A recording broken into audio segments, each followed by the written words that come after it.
Wow! Maria Makiling inspired national costume of Miss Earth Philippines 2023 Iliana Marie Aduana.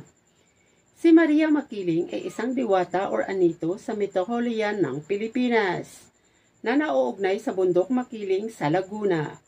Siya ang pinakakilalang diwata sa mitolohiya ng Pilipinas na pinangalanan noong pre-colonial ng Pilipinas bilang isang diyosa na kilala Dayang Masalanta o Dayan Masalanta na hinikayat na pigilan ang mga delobyo, bagyo at lindol. Si Maria Makiling ay tagapagtanggol ng Mount Makiling. Siya ay isang espiritong tagapag-alaga ng bundok na responsable sa pagprotekta sa kaloob nito at sa gayon ay isang benefactor din para sa mga taong bayan na umaasa sa mga yaman ng bundok.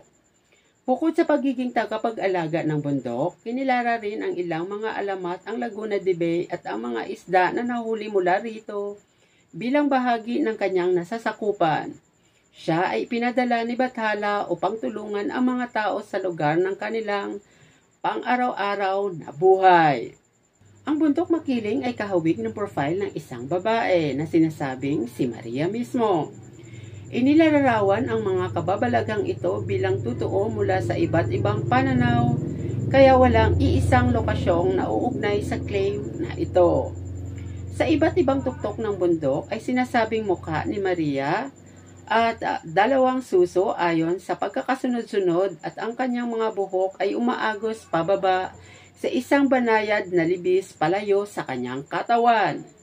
Si Maria Makiling ay isang kilalang halimbawa ng motif ng mga diyosa ng bundok sa mitolohiya ng Pilipinas.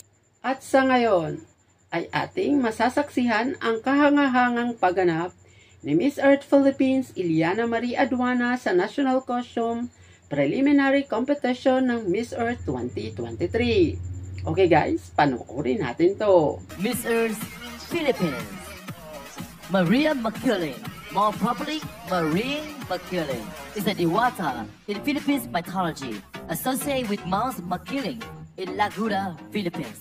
She is the most widely known diwata in Philippines mythology and was venerated with pre-colonial of Philippines as a goddess known as Dayang Masalanta. The mountain-like skirt is an example to honors Makiling, while the white goddess costume is a diwata. The costume is mostly made of recycled plastic material, food containers cut into leaf-like structures. Ladies and gentlemen, give it up for Miss Earth Philippines.